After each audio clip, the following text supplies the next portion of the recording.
Bonjour à tous, j'espère que vous allez bien. Je suis ravie de vous retrouver pour un update lecture. Alors, ce sont des lectures que j'ai enchaînées, on va dire, à la rentrée. Il y a des romans que j'ai lus, des romans que j'ai écoutés, dont un, je vais vous parler, qui a fait que je pense que j'en aurais lu bien plus si j'avais pu. Enfin bref, je vais vous raconter. Et j'ai aussi deux lectures graphiques à vous chroniquer. Donc, ma foi, il y en a un petit peu pour tous les goûts là.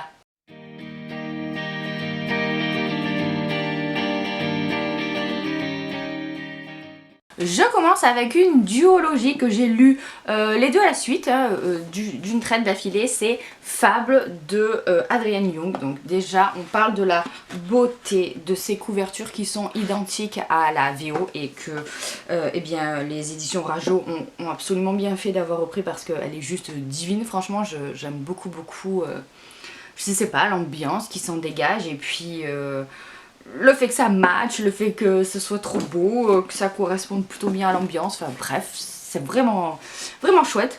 Au niveau du livre, alors j'avais déjà lu Adrienne Young en VO, attendez, il est par là, c'est ça, j'avais lu Sky in the Deep, qui est une histoire sur des vikings, qui était très sombre et assez violente, auquel il arrivait plein de choses au personnage, et c'était pas, voilà, c'était plus de la... c'est pas vraiment fantasy, mais en tout cas du médiéval plus adulte. Ici, on est sur une histoire de pirates, avec un tout petit peu de magie, on va dire, par contre pour un public young adulte. Ça n'a pas grand rapport avec l'âge des personnages, qui au final est plutôt identique, puisque ce sont des jeunes adultes, mais plutôt avec ce qui s'y passe. On va suivre dans ces deux livres l'histoire de Fable, qui est une jeune fille qui est en fait la fille d'un pirate, la fille cachée d'un pirate. Et un jour il va y avoir un naufrage alors qu'elle avait je crois genre 14 ans et sa mère va décéder et son père va l'abandonner sur une île de pêcheurs. Voilà, comme ça. Et du coup elle doit survivre toute seule et 2-3 ans plus tard du coup elle est vendeuse de gemmes. En fait elle pêche dans l'océan pour aller récupérer des gemmes et qu'elle va revendre à des bateaux comme ça qui passent, qui sont là pour ça.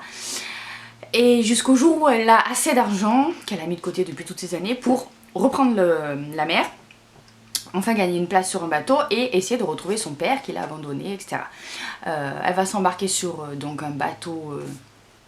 on comprend que c'est une sorte de bateau pirate et il va y avoir comme ça une aventure qui va se créer, elle va un peu plus faire partie de l'équipage que ce qu'elle ne pensait, ils vont faire une sorte de pacte et puis voilà, l'histoire, ça c'est vraiment que le début, va progresser, il y a quand même pas mal de rebondissements, pas mal d'aventures. J'ai préféré le premier, je pense, au deuxième qui je trouve traîne en longueur. Autant le premier je l'ai dévoré, je l'ai trouvé plutôt pas mal, autant le deuxième j'ai pas eu la montée en puissance que j'aime. Généralement en duologie, j'aime beaucoup les duologies parce que je trouve qu'il n'y a pas de temps mort. Contrairement aux trilogies où souvent le tome 2 est un peu un tome de transition. Là, généralement les duologies, il n'y a pas ça. Et là, autant j'ai trouvé ce premier tome très très bien, autant le deuxième, il était bien. Mais il n'y a pas eu, je vous dis, ce climax que j'espérais. J'ai trouvé que les personnages étaient pas mal, mais pas plus détaillé que ça.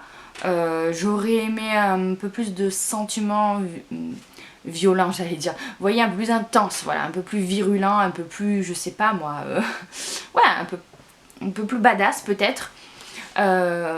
C'était quand même assez gentil, voilà.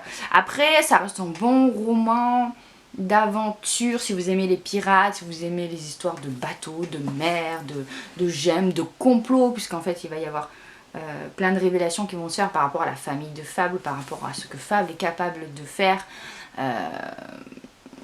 Je vous en dis pas plus.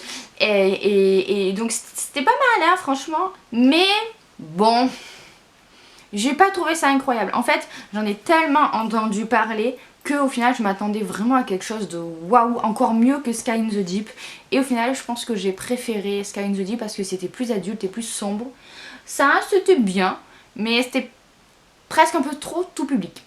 Je sais pas si vous me comprenez quand je dis ça, mais ouais, ça résume bien. Après, je le conseille quand même, hein, si vous aimez ce genre de roman aventure, pourquoi pas. Mais Moi j'ai bien aimé mais sans plus, c'est pas quelque chose que je vais retenir plus que ça. Ensuite, j'ai lu This Savage Song de V. Schwab. Là aussi, c'est le premier tome d'une duologie. Je suis en train de lire le tome 2, mais pour tout vous dire, je rame un petit peu. Alors, j'ai dévoré ce premier tome, mais j'ai trouvé ça bien, mais pas aussi bien que ce que V. Schwab nous a habitués à faire. Au final, je pense que j'ai lu tous ses livres parus, à part là, le tout dernier qui est paru, donc la suite de... Oh mince, Shade of Magic.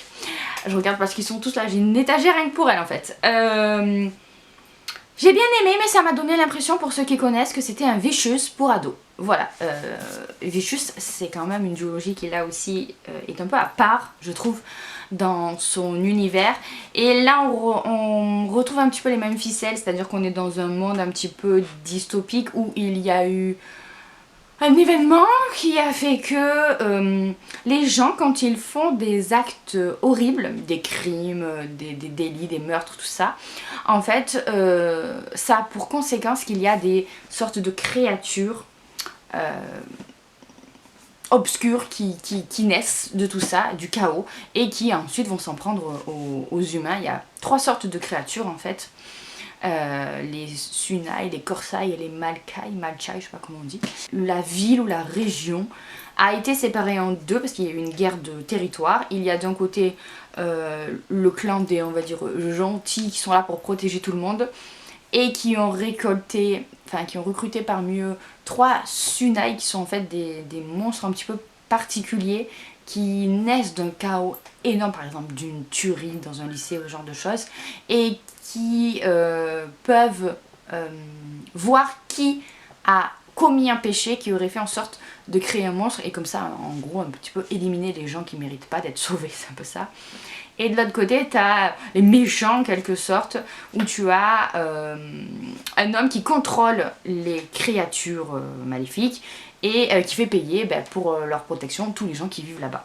Et donc en fait on a le fils, donc le Sunai, la créature mais qui se comporte comme un humain, Auguste, qui lui suit en fait les ordres de son père, qui aimerait bien être un peu plus actif dans la lutte. Et de l'autre on a Kate qui est la fille du méchant qui contrôle les méchants, j'exagère un peu mais bon, de l'homme qui contrôle les créatures maléfiques. Et en fait ils vont se rencontrer dans une académie, dans un institut pour de cours quoi, oh là là, j'ai du mal à parler, dans une école, voilà. Et voilà, ils vont vite se démasquer l'un l'autre et il va y avoir plein de choses. J'ai bien aimé le côté chapitre très court avec un bon rythme, et quand est-ce qu'ils vont découvrir qui est l'un, qui est l'autre, qu'est-ce que leurs familles respectives attendent d'eux, comment ils vont faire, est-ce qu'elle va se rebeller, est-ce que lui va se rebeller, est-ce qu'il va partir du mauvais côté, voilà clairement. De l'autre, j'ai pas trouvé ça aussi profond et sombre que ne l'était Vicious, parce que ça ressemble quand même pas mal. Vicious c'était une histoire de personnes qui ont des pouvoirs, des super pouvoirs et qui s'en servaient pas toujours pour faire le bien. Là on est vraiment dans autre chose, même si ça reste ce côté rivalité, ce côté meilleurs ennemis, etc. Donc voilà, c'est quand même assez gore, hein, les créatures font un peu peur et les personnages ne sont pas, comment dire, si blancs que ça, clairement pas. De toute façon c'est souvent le cas avec Bishop, ces personnages sont souvent gris, hein, comme on dit. Mais voilà, j'attends de voir ce que va donner le tome 2. En fait, j'aurais dû lire le tome 2 directement dans la foulée du tome 1 parce que là j'ai un petit peu perdu l'engouement et donc j'ai un petit peu de mal à redémarrer dans ce tome 2. Le premier tome m'a quand même bien plu et puis je trouve que l'univers est assez original. C'est une sorte d'urban fantasy en fait, hein, clairement, hein, si on peut le ranger dans une catégorie. Donc je trouvais que ça changeait, donc c'est cool. Après, comme je vous dis, est-ce que c'est un peu trop épuré, un peu trop jeunesse pour moi? Je sais que je viens de dire aussi la même chose pour Fable. Je sais pas. On verra la suite. Autant il y a des romans jeunesse que je trouve excellents, très bien construits, bien plus profonds que ce qu'on dirait. Autant il y en a d'autres, je trouve pas assez développés et superficiels. Donc à voir ce que ça peut donner. Généralement, V. Schwab, elle est quand même là pour faire de très bons livres. Là, je trouve que justement, niveau psychologie du personnage, on est un petit peu en dessous de ce qu'elle fait d'habitude. C'est peut-être ça qui me dérange. Voilà, en tout cas, je vous en donnerai mon avis final quand j'aurai terminé le tome 2. On continue avec les avis en demi-teinte avec Belladone d'Adeline Grace. Et là c'est un petit peu la même chose, c'est-à-dire qu'il y avait tous les éléments pour me plaire, une histoire de fantômes, une jeune fille, Signa, qui arrive à voir les fantômes, qui est en fait suivie par l'ange de la mort, enfin elle peut voir l'ange de la mort, et à chaque fois qu'elle arrive dans une nouvelle famille, puisqu'elle n'a pas de parents, il y a toujours son tuteur qui meurt et elle a l'impression qu'il y a une malédiction, et là elle arrive chez une nouvelle famille où il y a en fait le fantôme de c'est sa tante je crois, qui est décédée, qui essaye de lui parler, et on comprend qu'il y a eu sans doute un meurtre, etc. C'était sympa, c'était une ambiance très sombre, très victorienne, roman gothique un petit peu, mais j'ai pas adhéré en fait au personnage, ce qui fait que j'étais pas très investie, et du coup j'ai mis assez longtemps à le lire, enfin j'ai mis un moment quand même à le lire, parce que voilà, j'étais pas très investie dans ce qui est arrivé, je trouvais que c'était trop long en fait. L'enquête qu'elle mène, Signa, est un peu trop longuette, et le côté ange de la mort que j'aimais bien, au final on le voit que peu, je trouve, même si au fur et à mesure de l'histoire, Signa va apprendre un peu plus grâce à lui à maîtriser ses pouvoirs, vous voyez, il y a une histoire comme ça, mais j'ai trouvé que quand même ça traînait un peu en longueur. J'ai pas été si surprise que ça par la révélation sur qui est le meurtrier. En fait j'avais lu qu'il y avait un sacré rebondissement, donc je me suis dit bon allez, tu galères, mais ça y est, tu approches du moment où il va sans doute y avoir une révélation, et la révélation ne m'a pas tenue en haleine plus que ça. Voilà, je trouve que les raisons qui font que il se soit passé tout ça ne sont pas, je vais pas dire crédibles, mais bon, elles sont un peu tirées par les cheveux, ce qui fait que ça m'a pas forcément donné envie de lire la suite. S'il y avait eu qu'un seul tome, à la limite, peut-être. Mais j'ai vu que donc le deuxième tome c'est Foxglove, qui n'est pas encore sorti en français mais qui est déjà sorti en VO. Et j'ai vu qu'il y avait au moins un autre tome déjà de prévu en VO. Donc je me dis bon, en fait je pense que j'accroche tout simplement pas spécialement plus que ça avec cette histoire. Et j'ai pas très envie de poursuivre. Voilà. Donc ouais, petite déception, celui-là aussi pareil, je l'ai vu passer vraiment beaucoup partout, et j'en ressors pas très convaincue. Ouais. C'était pas mal hein, mais j'ai un peu trop ramé pour le lire en fait. Je le posais et quand j'avais un moment pour lire, en fait je le regardais, je me disais ouais, j'ai pas super envie de le reprendre. J'avais en fait envie de lire autre chose, vous voyez. Et généralement ça c'est pas super bon signe. Donc je dirais que c'est pas une mauvaise histoire, mais bon, c'était pas incroyable non plus. Ensuite, on va parler des livres audio que j'ai écoutés. Alors, c'est là que le bas blesse. J'avais un abonnement Audible, enfin je l'ai toujours, hein. Et en fait, quand vous avez un abonnement Audible, donc c'est vous payez 10 € par mois et vous avez un livre audio par mois. Et en fait, il y a aussi dans cet abonnement des livres audio gratuits qui font partie en fait d'un catalogue qu'on peut écouter. Et quand j'ai vu qu'il y avait 1984, oui je vous le montre comme ça la couverture parce que je l'ai pas en main propre, je trouve que c'est plus facile pour vous montrer. Donc quand il y a eu, j'ai vu qu'il y avait 1984 de George Orwell, je me suis dit ah ben tiens, un classique de la dystopie, de la science-fiction, de la littérature d'anticipation, dont j'ai très souvent entendu parler mais que je ne connais pas du tout, je me suis dit allez, banco, ça me donnera l'occasion d'écouter, de découvrir cette histoire que clairement de moi-même je n'aurais jamais lu. Tant mieux parce que je suis contente de l'avoir écouté, mais vraiment pour le coup c'était, je vais pas dire une épreuve, mais ça a été laborieux. Alors je m'explique, déjà c'est un gros bouquin, dans le sens où il y avait beaucoup d'heures d'écoute, je crois qu'il y en avait entre 12 et 14, ça veut dire qu'il y a pas mal de pages. Et c'est pas la lecture la plus digeste du monde. Bon, j'ai adoré l'univers qui a été mis en place, je trouve que pour l'époque à laquelle ça a été écrit dans les années 40 je crois, c'était juste dingue d'imaginer tout ça.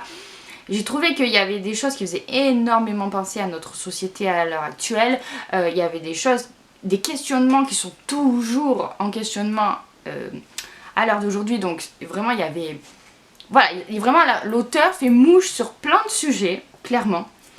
La politique, ce que les médias arrivent à faire, le fait d'être surveillé en permanence, le fait d'avoir une sorte de contrôle de la pensée, etc. C'est vrai que voilà, George Orwell, 1984, c'est quand même là où on retrouve la figure de Big Brother, donc je voulais un peu savoir d'où ça sort, quelles sont les références autour de ça, etc. Donc une fois que tout ça est mis en place, qu'on a passé cette découverte, en fait, de l'univers qui prend bien un bon tiers du roman, hein, mais qui était très intéressant. Ensuite, on bascule sur une histoire d'amour interdit, puisque le personnage principal qui fait partie du parti, hein, qui travaille pour le gouvernement, a effacé des informations qui seraient contradictoires avec les messages que le gouvernement veut faire passer. Il va tomber amoureux d'une fille, mais évidemment, on n'a pas le droit de vivre des relations si ce n'est pas approuvé par le parti, si on n'est pas... si on passe pas par le ministère de l'amour ou je sais plus quoi, qui fait que en fait faut faire des tests, voir si ça match, et puis il faut vraiment se marier dans certaines conditions pour continuer en fait à propager la doctrine du parti, etc. Donc en gros il va vivre une histoire d'amour caché avec une fille interdite, donc tout ça se passe, et puis ensuite il y a le moment où tout part en vrille. Donc j'ai passé le premier tiers du roman assez bien, hein, j'écoutais assez vite. Puis je trouvais que bon, l'histoire d'amour ça m'a un petit peu... Donc j'ai plus trop écouté pendant un moment, surtout qu'en plus moi j'écoute principalement les livres audio dans ma voiture pour aller au travail. Et il y a eu les vacances au milieu, les vacances d'été. Donc clairement, vu que je faisais plus les trajets, ou en tout cas que je les faisais avec la petite, puisque j'avais mon bébé avec moi dans la voiture la plupart du temps, c'est pas le genre de truc que tu vas écouter quand il y a ton bébé dans la voiture. Donc, je l'ai pas écouté plus que ça, et quand je l'ai repris, ça a été dur. Surtout que je suis arrivée au passage où, comme je vous dis, tout part en vrille, et là, il y avait des scènes, mais juste ignobles. Franchement, c'était très difficile à supporter, les scènes de torture étaient juste affreuses, que ce soit torture physique, torture mentale, c'était dur, et je vous jure, et puis c'était long, mon dieu que c'était long, c'est ce moment, et tout ça pour une fin où tu te dis, ça finit comme ça? Mais pourquoi en fait? Alors ok, c'est une dystopie, c'est très noir, c'est très... comment dire, on n'est pas du tout dans un truc optimiste, hein, vraiment pas, mais c'était dur. Franchement, je pense que si je l'avais lu, je l'aurais abandonné. Donc, c'était très bien de l'avoir en audio, parce qu'au final, ça m'a fait le découvrir et ça m'a fait continuer à le lire. Mais j'ai galéré quoi, franchement j'ai galéré. Après, maintenant que c'est passé, je me dis, bon ça m'a donné... Enfin, ça m'a empêché peut-être d'écouter d'autres livres audio à la place pour lire autre chose, clairement. Mais en même temps, au moins, j'ai lu un classique de plus. Et quel classique, franchement je comprends hein, toute la dithyrambique qu'il y a autour. Moi je trouvais que des fois il y avait des diatribes un peu trop longues, un peu trop masturbation intellectuelle, excusez-moi hein, mais vraiment c'était un peu trop long. Surtout quand à un moment le personnage va lire un passage d'un bouquin qui est là pour critiquer la doctrine du parti. Oh là là, qu'est-ce que c'était long. Bref, donc il y avait des passages vraiment beaucoup trop longs. Beaucoup de blabla pour rien peut-être, mais en même temps je trouvais que c'était vraiment un livre qui mérite tout ce qu'on a pu en dire et qui mérite d'être connu et de figurer parmi les classiques de la science-fiction, hein, clairement. Donc voilà, d'un côté vous avez compris, je suis bien contente de l'avoir enfin découvert, de l'autre c'était compliqué hein, parce que je pense pas que ce roman a été vraiment fait pour moi. Je continue avec un autre livre audio que là pour le coup j'ai écouté super vite. C'est Les 7 maris d'Evelyn Hugo de Taylor Jenkins Reid. C'est l'auteur par exemple de Daisy and the Six que j'ai toujours pas lu, hein, que j'ai dans ma pile à lire. Et celui-là je me suis dit, tiens c'est peut-être pas forcément le livre vers lequel je me tournerai quand je cherche quelque chose à lire. Donc pareil, pourquoi ne pas l'écouter? Après 1984, j'avais besoin de quelque chose de plus léger. Donc je me suis dit, ça m'a l'air bien. Et franchement, je me suis régalée. Et je pense que le fait que ça a été en livre audio, il a joué pour beaucoup parce que la narratrice, ou les narrateurs d'ailleurs, ils le lisent super bien. Ils font les voix et tout, donc franchement, c'était vraiment très intéressant. Et puis comme c'est beaucoup un dialogue, c'est quelqu'un qui raconte en fait sa vie. C'est Evelyn Hugo qui va être interviewée par une très jeune journaliste et qui va raconter en fait sa vie de star d'Hollywood, de toute jeune à sa vieillesse quoi. Et on va apprendre plein de choses, elle raconte plein d'anecdotes et elle parle de ses 7 maris, des 7 maris qu'elle a eu tout au long de sa vie. Et voilà, il va y avoir plein de secrets qui vont être révélés. Ça parle de pas mal de choses. Ça parle de violence conjugale, ça parle d'homosexualité, ça parle de couples qui sont pas dans la norme au niveau d'élever un enfant, machin, etc. Ça parle vraiment de beaucoup de choses, de la célébrité, des faux semblants, de ce qu'on peut faire, ce qu'on est prêt à faire en fait pour atteindre ses objectifs. Parce que Evelyn Hugo, c'est pas un personnage qui va, comment dire, hésiter à faire beaucoup, enfin à ne pas faire des choses, hein. Elle, c'est une fonceuse et elle sait très très bien où elle va, elle est très calculatrice. Donc d'un côté, hein, elle nous impressionne, de l'autre côté, on la déteste. Enfin, elle est vraiment super intéressante. Au final, j'étais bien plus intéressée par son histoire à elle que par celle de la journaliste. Et donc voilà, on est plongé dans des chapitres où la journaliste va poser des questions à Evelyn et d'autres où Evelyn raconte. On a l'impression vraiment d'avoir voilà, l'histoire un peu en mode flashback. Et c'était vraiment chouette. Autant j'aime pas trop tout ce qui est biopic, mais là j'avais l'impression vraiment de lire une biographie presque. Je suis pas du genre à m'intéresser à la vie d'une seule personne, d'où le fait que j'aime pas plus que ça les biographies, tout ça. Mais là j'ai trouvé ça vraiment, vraiment super bien raconté, les personnages super bien construits, super aboutis. Je me suis régalée.